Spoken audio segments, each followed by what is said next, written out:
హల్లెలూయా. హల్లెలూయా. ఈరోజు వాక్యము యోహాను సువార్త 8వ అధ్యాయము. యోహాను సువార్త 8వ అధ్యాయము 37వ వచనం చదువుకుందాం. మీరు అబ్రహాము సంతానమని నాకు తెలియను, అయినను మీలో నా వాక్యమునకు చోటు లేదు కనుక నన్ను చంపవెదుకుతున్నారు. చూడండి, ఇక్కడ యేసు ప్రభువారు యూదులతో మాట్లాడుతున్నారు. వారు యేసుని నమ్మిన యూదులే. వారు నమ్మిన యూదులతోనే దేవుడు మాట్లాడుతున్నాడు. ఏంటి వీళ్ళ ప్రాబ్లం అంటే, యేసుని నమ్మారు కానీ ఆయన వాక్యం వల్ల చోటు లేదా అంట. చూడండి,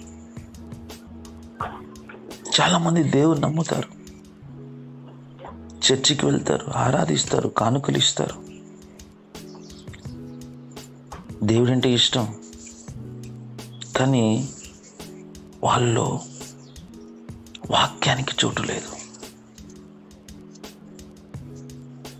వాక్యానికి చోటు లేకపోవడంలో ఏం జరుగుతున్నారు? కనుక నన్ను చంపవెతుకుతున్నారు. ఏం చేస్తున్నారు? వాక్యాన్ని చంపేస్తున్నారు.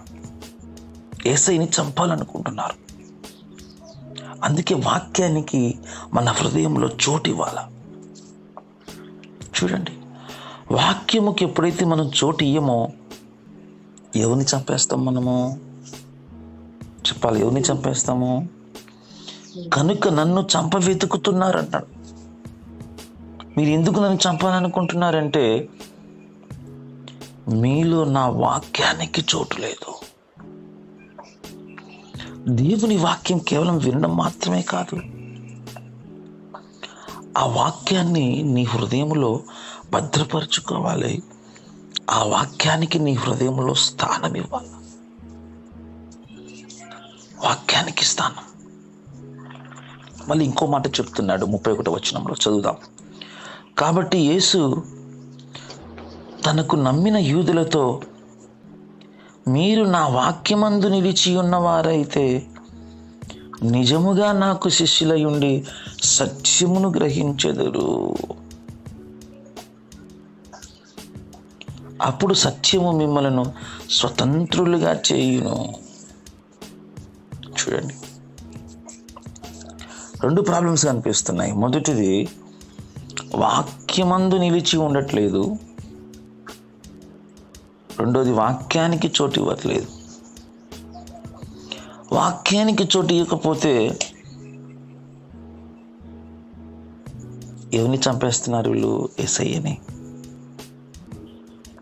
వాక్యమందు నిలిచి ఉండకపోతే ఏమవుతుందంటే, నెంబర్ 1, దేవునికి శిష్యులు కాలేరు, సత్యాన్ని గ్రహించలేరు, సత్యము చేత మనం విడిపించలేము. We are in bondages. చూడండి, అందుకే వాక్యము చాలా గొప్పది. వాక్యమందు నిలిచి ఉండడం, వాక్యానికి హృదయంలో చోటు ఇవ్వడం, ఈ రెండు చాలా ప్రాముఖ్యమైన విషయాలు.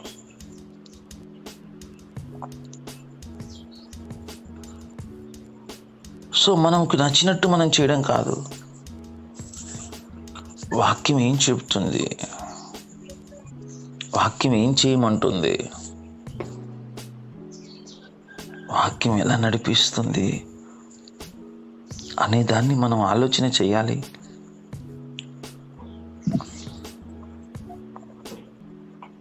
అయితే యేసు ప్రభువారు ఎన్ని మాటలు చెప్పినా వాళ్ళు ఆ మాటలను గ్రహించలేకపోతున్నారు. ఎందుకు గ్రహించలేకపోతున్నారు వాళ్ళు? యేసయ్య దేవుని మాటలే కదా చెప్పింది. వాళ్ళు గ్రహించలేకపోతున్నారు. దేవుడు చెప్పినటువంటి ప్రతి పనిని చేస్తున్నారు, అయినా సరే వాళ్ళు దేవుని మాటలు గ్రహించట్లేదు. చూడండి, ఇక ఇక్కడ యేసుప్రభువారు ఇంకా కొన్ని మాటలు చెప్తున్నారు, చూద్దాం. మరి ఈ వాక్యమందు నిలిచి ఉండకపోతే ఏమవుతుంది?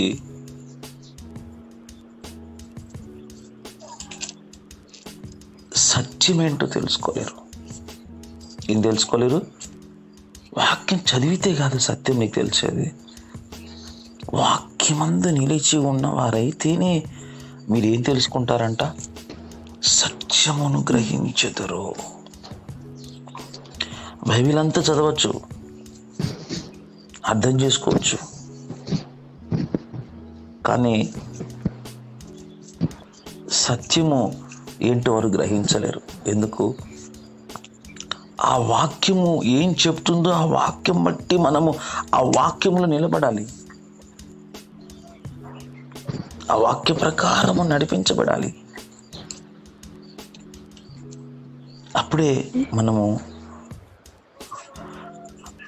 ఆ అసత్యం నుంచి విడిపించబడతాం. అబద్ధము నుంచి, మోసం నుంచి, భయం నుంచి, నింద నుంచి, వీటన్నిటి నుంచి ఆ వాక్యం మనల్ని విడిపిస్తుంది. సత్యము మిమ్మల్ని స్వతంత్రులుగా చేస్తుంది అని అంటాం. ఎస్ఐని విడిపించని ప్రార్థన చేస్తాం, కానీ వాక్యాన్ని తెలుసుకో. దేవుడు ఏ వాక్యాన్ని నాకు బయలుపరుస్తున్నాడు? ఏ వాక్యం నన్ను చదవమంటున్నాడు? ఏ వాక్యాన్ని దేవుడు నాకు చూపిస్తున్నాడు? ఏ వాక్యము నన్ను బలపరుస్తుంది? ఏ వాక్యము చేత నన్ను విడిపిస్తుంది అనేటువంటి ఆలోచన మనం చేయం. దేవుని చిత్తం అయితే చేద్దామంటాం. మరి దేవుని చిత్తం ఏంటి? దేవుని చిత్తం ఏంటి? దేవుని చిత్తం అయితే చేద్దామంటాం. మరి దేవుని చిత్తం ఏంటి? ఆయన ఏం చెప్తున్నాడు? ఏం చేయమంటున్నాడు? అందుకే ఆ వాక్యం తెలుసుకోకపోతే వారు సత్యాన్ని గ్రహించలేరు, అసత్యంలోనే ఉండిపోతారు. అందుకే వాక్యాన్ని మనం ఏం చేయాలా? చూడండి, అందుకే యోహాను సువార్తలో ఇంకొక మాట ఉంటుంది. యోహాను సువార్త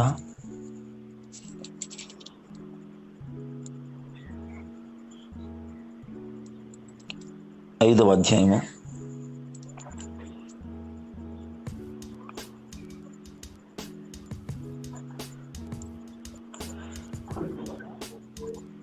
38వ వచనం చదువుకుందాం.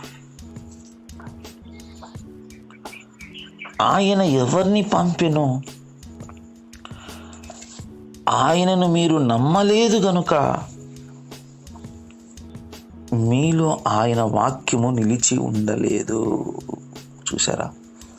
ఎందుకు వాక్యం నిలిచి ఉండలేకపోతున్నాం మనం అంటే, ఎవరిని పంపుతున్నాడు దేవుడు? మనం ఎవరిని నమ్మాలి?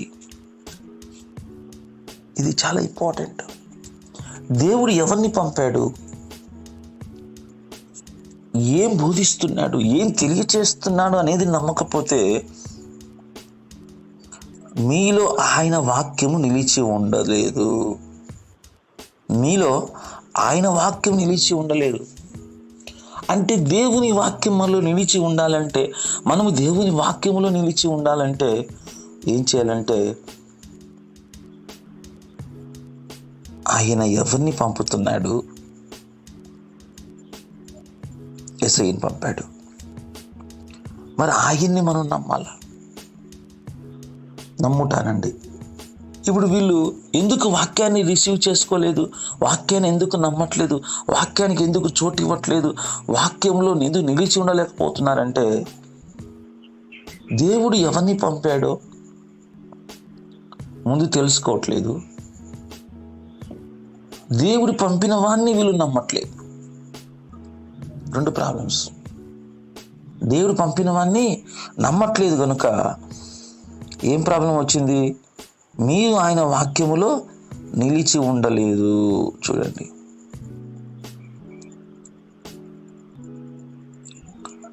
ఈ ప్రాబ్లం ఉంది మనలో. సో వాక్యములో నిలిచి ఉండడము, ఎందుకు నిలిచి ఉండట్లేదో కూడా చెప్తున్నాడు దేవుడు. నిలిచి ఉండకపోతే ఏమవుతుందో చెప్తున్నాడు. వాక్యంకి ఎందుకు చోటుకి లేదో కూడా దేవుడు చెప్తున్నాడు. ఇక్కడ చూడండి. అందుకే చూడండి, ఆ వాక్యము యోహాను సువార్త 1వ అధ్యాయంలోకి వద్దాం.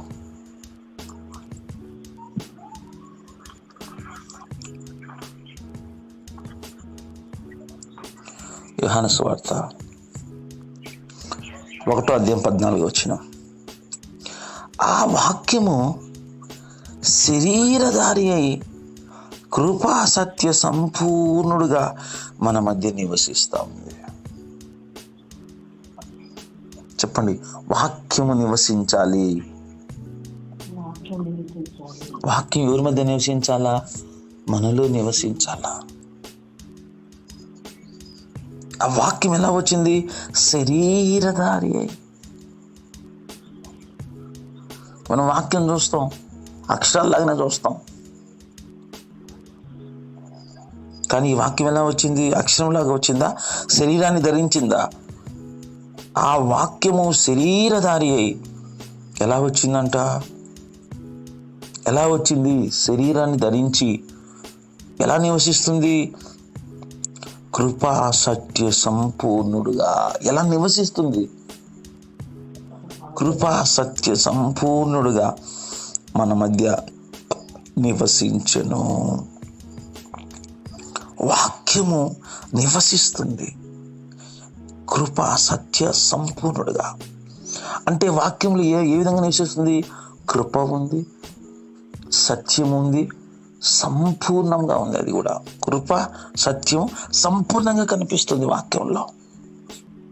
ఈ వాక్యంలో కృప సంపూర్ణంగా ఉంది, సత్యము సంపూర్ణంగా ఉంది వాక్యంలో. ఆ వాక్యాన్ని మనం తీసుకోవాలి. గ్రహించలేకపోతున్నాం వాక్యం.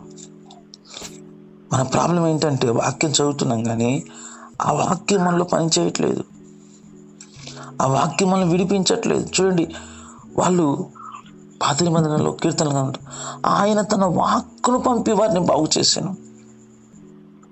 దేన్ని పంపుతున్నాడు? వాక్కును పంపుతున్నాడు. పెంతెకొస్తు దేవుడు ఏం పంపించాడు వాళ్ళ మీదకి? పరిశుద్ధాత్మని. పరిశుద్ధాత్మ ఏమిచ్చింది వాళ్ళకి? వాక్శక్తిని. ఏమిచ్చింది పరిశుద్ధాత్ముడు? ఏమిస్తాడు చెప్పండి? పరిశుద్ధాత్ముడు ఏమిస్తాడు? వాక్కుని ఇస్తాడని చెప్పండి. పరిశుద్ధాత్ముడు ఏం బయలుపరుస్తాడు? వాక్యాన్ని. అందరూ అగ్ని అగ్ని అగ్ని. భాషలు కరెక్టే. భాషల్లో ఏముంటుంది? భాషలు మాట్లాడితే ఏముంటుంది? వాక్కు. వారందరినీ ఆత్మతో నింపమన్నప్పుడు వారిలోంచి ఏం బయటకు వచ్చింది? దేవుని వాక్కు.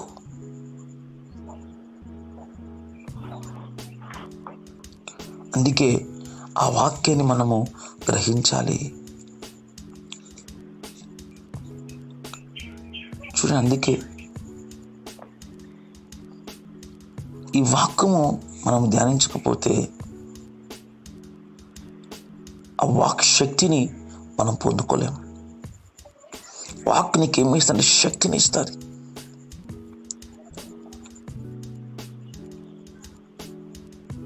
వాక్యము నిన్ను వాక్య ప్రకారము నడుచుకోమంటుంది.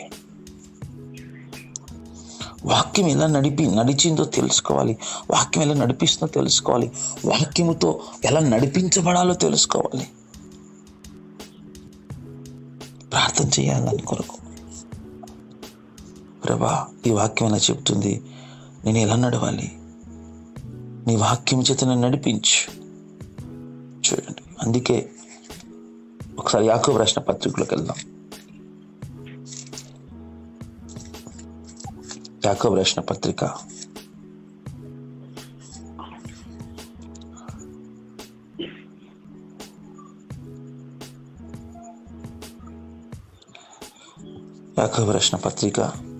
1వ అధ్యాయము. యాకోబు రాసిన పత్రిక 1వ అధ్యాయము.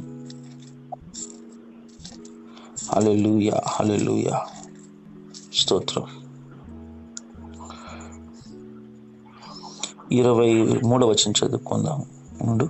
21 చదువుకుందాం. 21 నుంచి. అందుచేత సమస్త కల్మషమును విర్రవీగుచున్న దుష్టత్వమును మాని లోపల నాటపడిన మీ ఆత్మను రక్షించుటకు శక్తిగల వాక్యమును సాత్వికముతో అంగీకరించుడి. ఎవరైనా వాక్యం చెప్పినప్పుడు మనం ఏం చేయాలా? ఈ వాక్యం దేవుడు బోధిస్తున్నాడా? ఈ వాక్యం దేవుడు నాకు చెప్తున్నాడా? ఈ వాక్యం నేను వినాలా? ఈ వాక్యం నేను స్వీకరించాలా లేదా అనేది నువ్వు ముందు ప్రార్థన చేయాలా? ఏముంది వాక్యము? శక్తిగల వాక్యం. ఏం చేస్తుందంటే ఈ వాక్యం నిన్ను రక్షిస్తుంది. మీ ఆత్మలను రక్షించుటకు శక్తిగల వాక్యం ఇది. ఏం చేయాలి? దీన్ని సాత్వికముతో అంగీకరించాలి. ఎవరికన్నా కొంతమంది వాక్యం చెప్పండి, అమ్మాయి చేయకమ్మా అంటే వాళ్ళ కోపం వస్తుంది. నాకు తెలుసు వాక్యం, నువ్వు చెప్తావా నాకు వాక్యం? నాకు అంతా తెలుసు వాక్యం, నువ్వేంది నాకు చెప్పేది? ఎవరైతే వాక్యాన్ని సాత్వికముతో అంగీకరిస్తారో వాళ్ళు రక్షించబడతారు. వాళ్ళు రక్షించబడతారు. అందుకే ఈ వాక్యం ఏమాలంట లోపల నాటబడాల. ఎక్కడ నాటబడాలి ఈ వాక్యము? లోపల నాటబడితే తప్ప ఇది మనం రక్షించలేదు. వాక్యం చూడండి, విత్తనం పైన వేసామనుకోండి అది ఎండిపోతుంది. ఈ వాక్యం ఎక్కడ వెళ్ళాలా? లోపలికి వెళ్ళాలా. ఎక్కడికి వెళ్ళాలి? అది మూలుగలోకి, కీళ్ళలోకి వెళ్ళాలా. వెళ్ళినప్పుడే ఆ వాక్యం పనిచేస్తుంది. మూలుగలను, కీళ్ళను అన్నిటినీ వేరు చేస్తుంది. నీకు బలాన్ని ఇస్తుంది, శక్తిని ఇస్తుంది.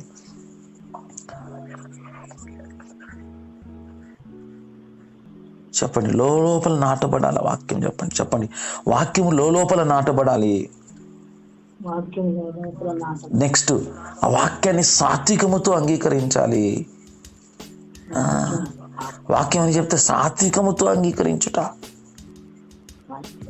ఎవరన్నా వాక్యం చెప్పినామనుకోండి కోపం వస్తుంది వాళ్ళకి. వాక్యాన్ని అంగీకరించిన ఒక ఎత్తు అయితే, ఇంకోటి చూద్దాం 22వ వచనం. మీరు వినువారు మాత్రమే ఉండి మిమ్మల్ని మీరు మోసపుచ్చుకొనకుండా.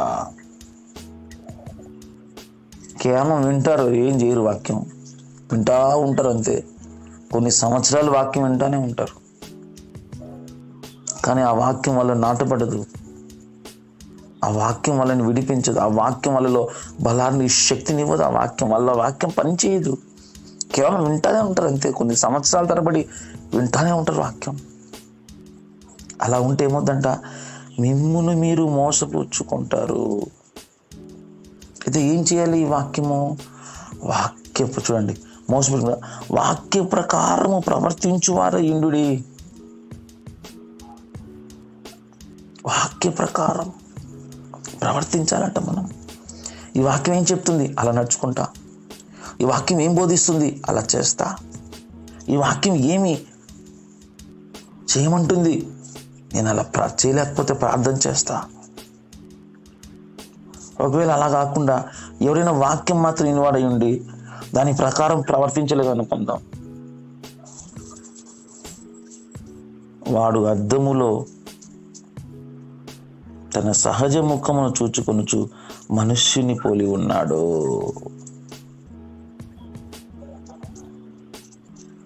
అంటే వాక్య ప్రకారం నడుచుకోకపోతే వాని ముఖము మారదు. వాని ముఖం వానికే కనిపిస్తుంది. వాక్య ప్రకారం నడుచుకుంటే ఎవరి ముఖం కనిపిస్తుంది? చెప్పాలి, దేవుని కనిపిస్తాడు. పిలుపు బోధిస్తూ ఉంటే అతను అనుభవించిన జ్ఞానం చూడండి, వాక్యం చూడండి ఎంత గొప్పదో. వాక్య ప్రకారం ప్రవర్తించేవాడు ఎట్లా ఉంటాడు, ప్రవర్తించిన వాడు ఎలా ఉంటాడు చూద్దాం. వాడు అద్దములో తన సహజ ముఖమును చూచుకొను మనుష్యుని పోలి ఉన్నాడు. సహజ ముఖమే ఉంటుంది, వాని ముఖంలో ఏం మార్పు ఉండదు, వాని జీవితంలో ఏం మార్పు ఉండదు. అంటే అద్దం పెట్టుకుంటే వాని ముఖమే కనిపిస్తుంది, దేవుని కనిపించడు. చూడండి, తన సహజ మనస్సుని పోలి ఉన్నాడు. వాడు తాను చూచుకొని అవతలికి పోయి తాను ఎట్టివాడో వెంటనే మర్చిపోవును కదా. చూడండి ఎంత ప్రాబ్లం ఉందో. అందుకే వాక్యం చెప్పినట్టు మనం నడుచుకోవాలి. రోమిలకు రాసిన పత్రిక చెప్పి ముగించుకుందాం. అదే వాక్యం ప్రవర్తించిన అనుకోండి, మనకి ఏ ముఖం కలుగుతుంది చెప్పాలి. ఏ ముఖ్యము? వాక్యము యొక్క మహిమ చూస్తాడు వాడు. దేవునిలాగా కనిపిస్తాడు వాడు. దేవుని శక్తి కనిపిస్తుంది వాక్య ప్రకారం నడుచుకుంటే. దేవుని మహిమ కనిపిస్తుంది అతనిలో నుంచి. చూడండి, పేతురు వాక్యం బోధిస్తుంటే వాళ్ళందరి మీదకి పరిశుద్ధాత్మ దిగింది. చూడండి, అందుకే దేవుని వాక్య ప్రకారం నడుచుకోవాలి. హల్లెలూయా. రోమిలకు రాసిన పత్రికలోకి వెళ్దాం. ఒకసారి రోమిలకు రాసిన పత్రిక గురించి చెప్పుకొని ముగించుకుందాం. 10వ అధ్యాయము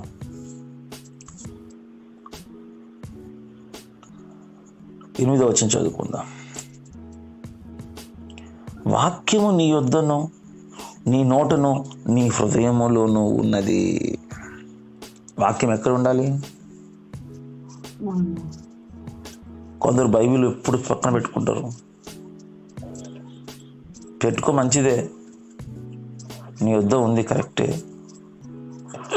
దేవునికి స్తోత్రం. నీ యొద్ద పెట్టుకున్న వాక్యం, బైబిల్ నీ యొద్ద పెట్టుకున్నంత మాత్రాన వాక్యం నీ యొద్ద ఉన్నట్ట? చెప్పాలి. బైబిల్ నీ పక్కన పెట్టుకున్నంత మాత్రాన వాక్యం నీ యొద్ద ఉన్నట్ట? బైబిల్ తీసుకో. మంచి అలవాటు బైబిల్ పక్కన పెట్టుకోవడం. It's good habit. వాక్యం సరే నీ యొద్ద ఉంది అనుకుందాం. మరి ఎక్కడ ఉండాలి? నీ నోటను నీ హృదయములోనూ ఉన్నది. చెప్పండి, వాక్యం ఎక్కడ ఉండాలి? నీ యొద్ద, నీ నోటిలో, నీ హృదయములో ఉండాలి. అది మేము ప్రకటించు విశ్వాస వాక్యమే. ఏ వాక్యం ప్రకటిస్తున్నారు వాళ్ళు? విశ్వాస వాక్యాన్ని ప్రకటిస్తున్నారు. ఏంటి ఆ విశ్వాస వాక్యము? అది ఏమనగా, యేసు ప్రభు అని నీ నోటితో ఒప్పుకొని. ఏంటి ఆ వాక్యము? ఏ వాక్యము నీ యొద్ద ఉండాలి, నీ నోట్లో ఉండాలి, నీ హృదయంలో ఉండాలి తెలుసా? యేసు ప్రభు అని ఒప్పుకోవడం. దేవుడు మృతుల నుండి ఆయన లేపిన నీ హృదయంలో విశ్వసించిన నీవు రక్షించబడుదువు. చూసారా? ఈ వాక్యం నీ నోట్లో నీ హృదయంలో ఉంటే నీకు రక్షణ. ఈ వాక్యం నీలో లేదనుకుందాం, ప్రతిసారి ఈ వాక్యాన్ని నోటితో ఒప్పుకోవాలి. నీ హృదయంలో ఉంచుకున్నప్పుడే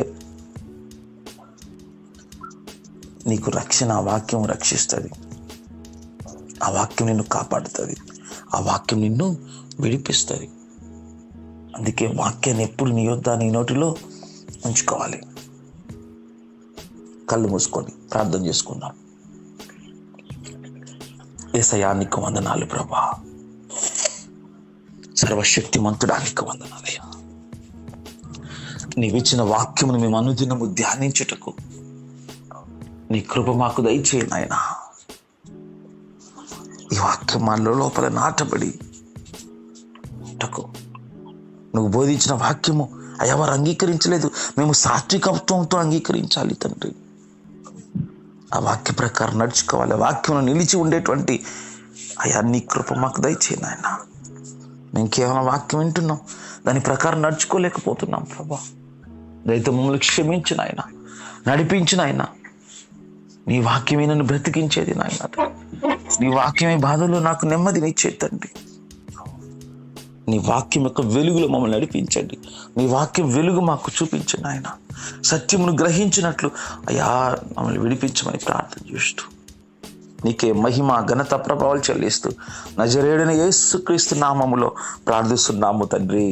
ఆమేన్.